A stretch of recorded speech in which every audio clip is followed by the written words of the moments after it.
Hello everyone and welcome back to another video. I'm the Gamer's Digester and we just covered the subject of how Nintendo's new console that they're coming out with, the controls, the actual controller controls, whatever you'd like to kind of describe that as, the way to navigate the device is kind of shrouded in mystery. They're not necessarily being forthright and open about it. I know that this is very, very early, you guys. Trust me, I understand this, but I love to have these discussions with everyone to just try to see where everyone's mind's at and where the community sits as a whole. So feel free to check out the comments and see what other people are saying. Feel free to contribute. But one thing that I'd like to go over in today's video is, one, let's hypothetically think that they are trying to, again, revolutionize controls.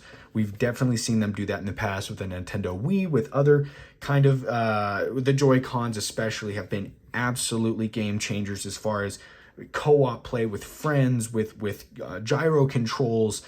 They are probably on my list of the top 3 best controllers ever made. Now, if you think that the actual joysticks themselves suck, I mean, to each their own. That's definitely something that you can nitpick and kind of take away from it. But what it does as a whole, if it is working properly, is incredible. Now, if we are to believe that Nintendo is going to try to change things up again and maybe change how the controls work a little bit, maybe with whatever their new device is, we don't actually know. It's not confirmed to be a Switch 2 or another version of the Switch, or Switch Pro, whatever. If it was and they just kept everything the way it was going to be, I would buy that in a heartbeat, and I know almost every single one of you guys would too, because there's nothing wrong with this. Objectively, right? If you just look at what this is, the price, the games, there's nothing wrong with this. It doesn't have holograms. It can't tell you. It doesn't have AI. Like it's perfect. It is a gaming console. It does what it's supposed to do very well. But hypothetically, right? Let's put on our little tinfoil hats. Let's assume that they might try and change things. What does that mean for up-and-coming games? Now, whether you loved it or hated it, games like Zelda Skyward Sword were designed with the Joy-Cons, the Nintendo Wii in mind, and those Wii remotes. Now, if you try and play this game, like my fiance tried to, on a Switch Lite, you are going to have a very hard time trying to navigate and do the puzzles, do everything in the game, because it was designed with those Wii remotes in mind. And if you just have a solid device, you're going to have a hard time. So the point I'm trying to make with all of this is, the upcoming Nintendo releases, whatever they may be, if there is something that makes the controls different, will it, one, be backwards compatible with the Switch, which I'm hopeful, right? They're able to put a lot into this device already. I mean, I've played through Doom Eternal on here. There's a lot of really strange games that I wasn't expecting to come to the Switch, which I've played through and I've enjoyed. But one, will they be backwards compatible? And two, will we even enjoy it? Now that is something that is very speculative, and this is so far out from the actual launch of the device, it is just pure speculation. Please don't come attacking me. I just like to have fun conversations with you guys. Now, could you imagine if they tried adding touchpads or something to the device along the lines of what the Steam Deck had, and they try and incorporate that into some kind of drawing things, even though we have a touchscreen? Nintendo is kind of out there in their design style sometimes. So it really is up in the air what it could be. I am nervous for upcoming games that they might be kind of reaching out to a younger audience, which I don't know necessarily if they'd even need to. The Switch is pretty much in every child's hands at the moment, but I am a bit nervous for it. And I kind of talked about in my previous video, if they decide to add some kind of sensor or camera, if you will, because the last time we heard that the controller was a barrier to entry was with the Kinect for the Xbox 360 and then the Xbox One, which, if you're familiar, absolutely flopped. It was a stationary device that kind of you sat on top of or near your Xbox One 360, and it would shoot photons, something at you to kind of capture your body and whatnot, so that you could do these weird twists and movements and try to control steering wheels that don't exist. It was a mess, and when it worked, it was magic, but when it didn't, it was bad, and it really just didn't work. I don't know if they're going to try and do something like that, and if they did, I would honestly hate it. I would hate something like that, right? Like just the idea of that right off the bat before getting my hands on it, and I'm really open to change, but can you imagine just coming home from work and the new Zelda game that they just announced with the new thing? in order to do the puzzles, you have to like physically reach your hand out and grab things and move it around. Like just hypothetically, like stay with me here, that if you're trying to lay in bed, or maybe you've got some problems with your joints or whatever, there's so many people who are going to find that annoying. And back when the Nintendo Wii was out, there wasn't necessarily, I'd say, like a good place to vent your issues with the device necessarily, other than not buying it.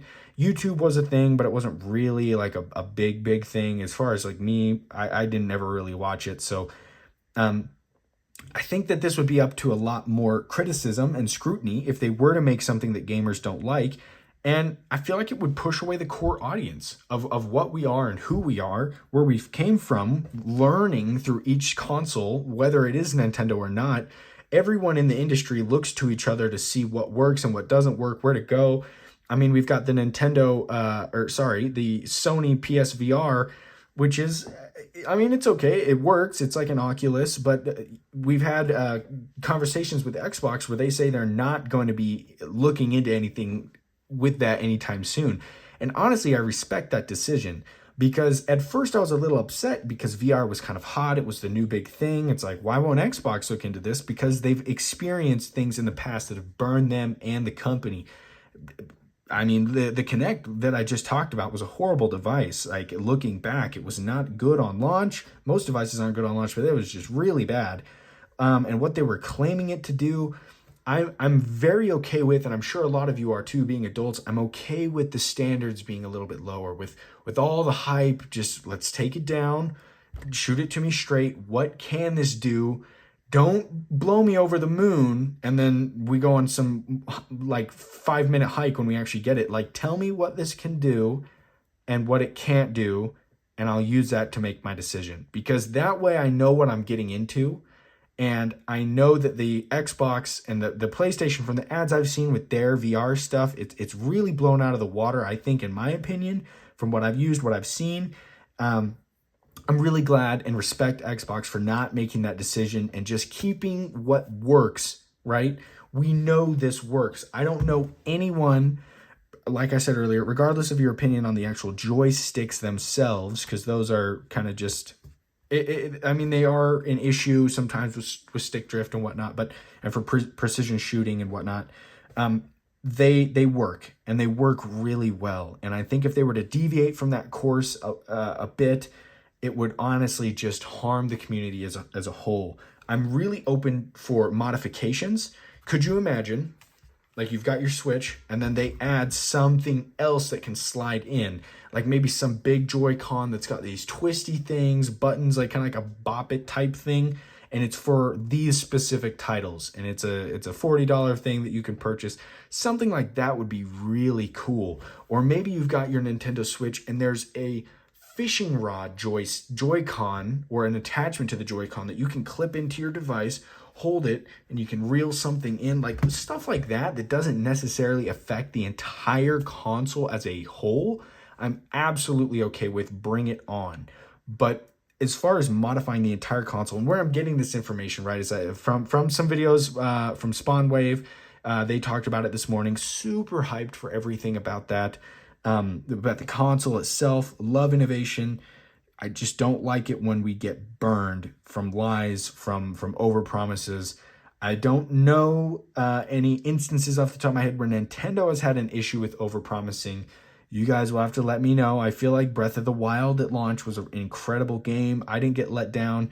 Now, the Switch launch was rough, right? If you guys had issues, and like screen issues, speaker issues, all anything that you could think of that could go wrong would go wrong with this thing. Now we are here to the golden child, to for me, what has been perfect, right? And it definitely took us a while to get here, like years and years and years, but we're here to a device that actually works and functions properly. And it is very bare bones. We don't have any crazy bells and whistles. The idea of having these Joy-Cons now is something that's very easily possible, that probably any high-end gaming company could reproduce. At the time, it was really cool that that Nintendo was kind of pushing for that, which they do really well. I'm just a little bit nervous. I would absolutely love to hear your guys' thoughts and opinions on this. I know I've done 2 Nintendo Switch videos today. If you guys are interested in more of this kind of content, let me know. I'm very open to making more types of videos. I know recently I've just been covering the Asus ROG Ally, but I'm very open to covering all sorts of things. So if there's anything in particular that you want to see me cover on the channel or you feel like isn't being covered enough, I'd love to hear your thoughts. If you guys agree with me, disagree with me, whatever, you know the drill. Let me know in the comments. I'll make sure to try and respond to each and every one of you guys. I love having conversations, makes my day. But with all of that being said, game on and have a fantastic rest of your day, everyone.